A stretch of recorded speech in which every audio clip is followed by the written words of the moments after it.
Droga, você já usou ou ainda usa? Pois é, a dependência química é um assunto mundial e pode estar dentro da sua casa. Eu estou aqui com o Fábio. Ele é dependente químico em recuperação, especialista na área, fez parte da equipe técnica que ganhou prêmio internacional em 2014, com um plano de prevenção a recaídas. Ele também é diretor e proprietário da empresa Multiclínicas. Fábio, existem pessoas que usam álcool, cigarro e drogas e não desenvolvem a dependência química. Como que é isso? A nossa medicina, ela não consegue detectar essa vulnerabilidade, né? De quem tem essa predisposição genética, de quem vai desenvolver a dependência química e quem não vai desenvolver. A gente não tem esse diagnóstico preciso, como no caso de um diabético, né? Que através de um exame de sangue nós conseguimos detectar se ele tem diabetes ou não, né? Na dependência química não existe isso, e um conceito meu, né, durante todos esses anos na área, também não vai conseguir ter esse diagnóstico, né? Tá, e esse índice é altíssimo no Brasil, né? Sim, a população brasileira está aproximadamente em cerca de 206 milhões de habitantes, né? 8 milhões de habitantes têm esse problema com drogas, né? Sendo a maconha, o álcool, e a cocaína e o crack, né? E 28 milhões de famílias no Brasil têm um parente dependente químico hoje, né? É mais de 10% da população do nosso país, né? É uma epidemia, na verdade, né? Exatamente, é um número muito alto. Muitas vezes as pessoas não percebem que está dentro da residência, né? Que está dentro da família. E você usou drogas? Quais as drogas que você usou? Quando você começou e por que começou? Na verdade, Simone, o início da minha dependência química foi o álcool, na verdade, né? Que foi a porta para outras drogas, na verdade, né? A primeira droga ilícita, na verdade, eu experimentei, que foi a maconha. Eu fumei um baseado com 17 anos, porém eu não dei prosseguimento, né? E com 19 para 20 anos, né, eu comecei a experimentar a cocaína, mas sempre alcoolizado, né? No embalo, muitas das vezes, de amigos, né, por curiosidade, na verdade, né? E depois da cocaína, 3 meses depois do uso da cocaína, sempre alcoolizado, eu experimentei o crack, né? Porque naquela época, os pontos de droga na cidade em que eu estava experimentando a cocaína, né, não tinha cocaína para poder vender naquele tempo, né? Durante um mês, eu não sei o que aconteceu, que os pontos de droga só estavam vendendo, só tinham crack para poder vender. E eu, alcoolizado, acabei experimentando crack, na verdade, né? Isso começou a se tornar um hábito na minha vida, né? Durante só de finais de semana, né? Só com amigos, né? No começo, né? Eu consegui ainda controlar muitas áreas da minha vida, mesmo estando usando o crack durante alguns 3 anos aproximadamente, né? E é bom sempre estar relatando, né? Porque a sociedade tem um estigma em relação à dependência química, que geralmente o crack e a cocaína é droga de nóia, né? Droga são pessoas que não tiveram oportunidades na vida, né? São pessoas que geralmente tiveram algum tipo de trauma, né? E é uma informação imprecisa, na verdade, né? Porque eu morei num bairro nobre de uma cidade, né? Onde morei dentro de um condomínio.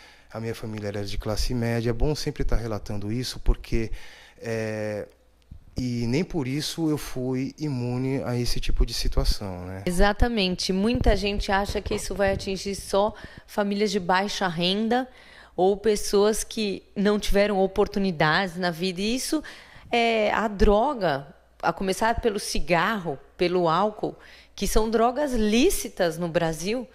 E aí a pessoa, depois de um tempo, como você falou, você vê, demorou 3 anos para você começar a usar diariamente.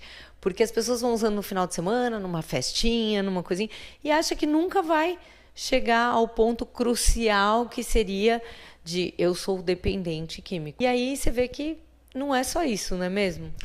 Não é só isso, porque, na verdade, enquanto a droga está dando prazer, na verdade, não gera consequências ofensivas, né, para o dependente químico e para as pessoas que estão ao redor dele, ele vai continuar usando, né?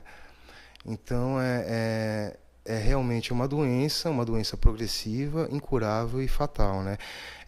A OMS classifica como o CID-10, que é o Código Internacional da Doença, né? E tem várias classificações, que é do F10 até o F19, né? Então é reconhecida mundialmente, internacionalmente como uma doença, né? Fábio, a maconha, ela que dá o primeiro passo, como que ela vicia? E também a questão dos tratamentos medicinais. Como é a sua visão a respeito disso? A minha visão sobre a maconha, ela é uma droga, ela vicia realmente, né? O canabidiol, que é um componente que faz parte da maconha, ele é usado para funções terapêuticas para transtornos psiquiátricos. É um fato verídico. Só que o usuário de maconha, muitas das vezes, ele usa esse fato verídico para camuflar e defender o seu próprio uso, defender a sua própria realidade, na verdade, né? Que muitas das vezes a realidade gera dor, que ele não consegue parar de usar maconha, né? Que causa danos ofensivos, né? Que é o maior número de danos ofensivos do que benéficos, na verdade, né? Então ela causa uma situação desastrosa, começa uma situação desastrosa, inclusive na sua saúde. Inclusive na saúde, né? E os números de situações ofensivas para a saúde que a maconha causa, 8 pontos abaixo da qualidade intelectual, queima de neurotransmissores, insuficiência respiratória. Ela tem uma grande probabilidade de desenvolver uma outra doença secundária. E o que seria essa doença secundária que a maconha pode desenvolver? A mais comum é a esquizofrenia, né? A cada 10 pessoas que fumam maconha, a probabilidade de desenvolver esquizofrenia é uma pessoa a cada 10, na verdade, né? E é um índice alto. O perigo da dependência química é que nós não sabemos detectar essa vulnerabilidade de quem vai desenvolver ou não, né? Esse é o grande risco e perigo dos usuários de maconha, na verdade. E geralmente eles vão defender a tese de que fuma maconha há 10 anos e está tudo normal, né? Eu desenvolvo meu trabalho bem, eu consigo conversar melhor, né? Sempre vão ter argumentos justificáveis nos olhos dele para defender o próprio uso, né? Você que começou no álcool e daí usou maconha, você pensava assim? Você achava que nunca ia dar um outro passo? Sim, eu pensava dessa forma. É bom tá dizendo isso porque eu usei maconha esporadicamente durante alguns anos, né? E eu achava que também não era um viciado, né? O problema da maconha é que ela se torna um hábito na vida das pessoas, né? Primeiramente, eu começo a fumar a maconha de finais de semana, em baladas com os amigos. Depois eu começo a fumar no meu trabalho. Depois eu começo a fumar para poder dormir, né? E se torna um vício, um hábito, né? Como abordar a questão das drogas para crianças e adolescentes para que eles não entrem na dependência química? Primeiramente, buscar um profissional da área em relação à dependência química. Geralmente, as famílias que nós, profissionais da dependência química, que não tem esse tipo de informação, eles dizem assim: olha, filho, não vai usar droga, porque droga mata, droga é ruim, né? Nós sabemos que essa não é a melhor forma de se abordar e estar direcionando os adolescentes para poder fazer isso. Por quê? Porque geralmente ele vai ver o coleguinha dele dando risada, vai ficar relaxado, né? A droga, ela causa uma armadilha, né? É isso que deve ser explicado geralmente de início, né, para a sociedade. Toda droga psicoativa, né, que age no sistema nervoso central, ela causa tolerância, né? Significa o quê? Um exemplo. Aquela primeira latinha de cerveja que eu tomei com 15 anos de idade, escondida dos meus pais, eu fiquei bêbado, né? Da primeira vez. Da segunda vez, o prazer foi menor. Da terceira, menor. Da quarta, menor, né? Com 20 anos de idade, eu estava tomando engradado e estava com o mesmo efeito da latinha de cerveja que eu tive com 15 anos de idade. O dependente químico, ele constantemente, durante anos, ele sempre busca o primeiro prazer que ele teve no início, né? Por isso que todo maconheiro velho se queixa da qualidade da maconha. É essa a armadilha da droga, na verdade, né? E eu direciono as famílias para que busquem profissionais, porque existem alguns detalhes que só um profissional da dependência química pode estar direcionando os familiares para poder abordar esse tipo de situação. Você tem uma empresa que dá consultoria, que dá apoio à família? Isso, a minha empresa é uma gestora de tratamento de dependência química. As famílias me ligam, né? Eu faço a análise para ver se é caso de internação ou não, né? E geralmente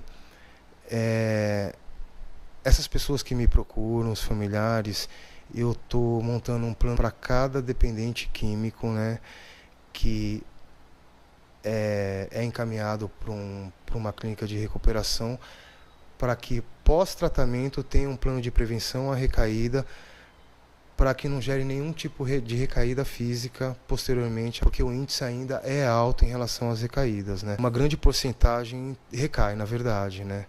E então o plano de prevenção à recaída é uma opção alternativa além dos grupos de autoajuda. Eu conheço pessoas que estão há 10 anos em recuperação e depois tiveram uma recaída. E muitas das vezes a recaída é fatal. Fábio, conta um pouquinho como funciona a internação involuntária. A internação involuntária é contra a vontade do próprio paciente, né? É bom tá relatando isso, porque as pessoas podem dizer, mas eu acho que seria mais eficaz o dependente químico ir por livre e espontânea vontade se tratar, né? O tratamento involuntário, ele é mais efetivo quanto o voluntário, né? Isso são dados do Instituto Nacional de Dependência Química nos Estados Unidos, né? É claro que é muito difícil o dependente químico pedir ajuda, porque a doença está comprometida pela própria negação. Não, eu paro na hora que eu quiser, não, se eu conseguir aquele emprego eu vou conseguir parar, né? Enfim, né? É um mecanismo de defesa muitas das vezes inconsciente e consciente que o dependente químico usa, né? A internação involuntária, ela é legal. Existe uma lei, a Lei 10.216 de 2001, Lei Federal de Fernando Henrique Cardoso, que a família com apenas uma assinatura, ela consegue acionar muitas das vezes a equipe de resgate para poder fazer a remoção do dependente químico até a clínica, né? É claro que é uma situação constrangedora, né, da família ver o dependente químico muitas das vezes ir contra a própria vontade até uma clínica de reabilitação. Só que assim, o que eu tenho que estar colocando na balança, né, o que é mais constrangedor, né, o dependente químico, a família passar por esse tipo de situação de 5, 10 minutos na hora da remoção, ou passar constantemente um constrangimento que o dependente químico coloca em risco sua própria vida e a vida de quem está ao redor dele, né? Então é isso que eu tenho que estar sabendo nivelar, né? E é bom estar citando isso para a família, para que a família não tenha esse tipo de receio para poder tomar esse tipo de atitude. Porque de 100% dos dependentes químicos que após tem essa internação involuntária, eles entram dentro da clínica, após de uma semana, 10 dias, eles sabem que a família teve um ato de coragem, um ato de amor, um ato que salvou a sua própria vida, né? Pessoal, a droga pode estar dentro da sua casa. Então, o Fábio é um profissional na área agora, como dependente químico em recuperação, ele também é profissional na área e está aqui para atendê-lo da melhor forma possível. Então, se você tem alguma dúvida, se você quer esclarecer alguma situação ou alguma coisa que está acontecendo aí na sua casa e você está achando estranho, entre em contato com o Fábio. A sua empresa também dá esse tipo de assessoria, não é mesmo? Sim, nós prestamos consultorias para as famílias, né? Até mesmo palestras em instituições de ensino, em empresas, né? E nós damos esse tipo de consultoria para a família sem custo, né? Procure um profissional para te atender e esclarecer tudo que você tem de dúvidas a respeito das drogas. Ela pode estar dentro da sua casa e você nem se deu conta. É um assunto muito sério e que você deve estar em alerta.